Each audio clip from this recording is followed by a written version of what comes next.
В Центре татарской культуры города Тюмени не по времени весна. Праздник Амаль сибирские татары отмечают с приходом весны. Какое мероприятие подготовили здесь для горожан, раньше всех узнали ученики Тюменской школы номер 94 и комиссия городского департамента по культуре. Зульфина Минибаева – автор мероприятия, участница конкурса профессионального мастерства среди работников культуры. Она единственная на конкурсе, кто представляет специалистов, работающих в этнокультурном компоненте. Заинтересовать, развеселить и передать знания народных традиций. Все это требует не только опыта, но и глубоких знаний. В этом на помощь приходит старшее поколение, знатоки сибирско-татарского фольклора. Во-первых, это знание языка, культуры, история своего народа.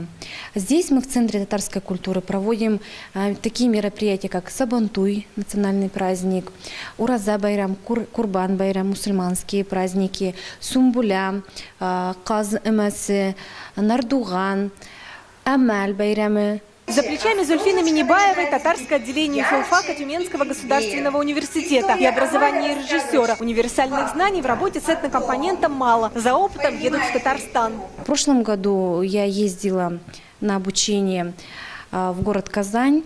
Обучалась у руководителя Республиканского центра традиционных культур у Завгаровой Фанзели Хакимовны. Очень много методического материала привезла. Мы это использовали на нашем Сабантуе, который прошел в 2016 году. Из 15 муниципальных учреждений культуры в Тюмени 3 работают с национальным компонентом. Центр русской культуры, Центр татарской культуры и Центр разных народов этнос. По поводу именно специализированных кадров, наверное, правильно было бы говорить так, что любой специалист, который работает в отрасли культуры, он проходит определенные стадии образования. И вот самая первая ступень его, когда подготавливается именно к творческой своей работе и профессиональной деятельности, там уже предполагается освоение основ разных культур, разных национальностей. В Тюменском центре татарской культуры каждым кадром дорожат. Таких специалистов с глубоким знанием национальных традиций, музыки, хореографии универсальные вузы региона не готовят. А выпускники из Казани, получив диплом, в Сибирь едут неохотно.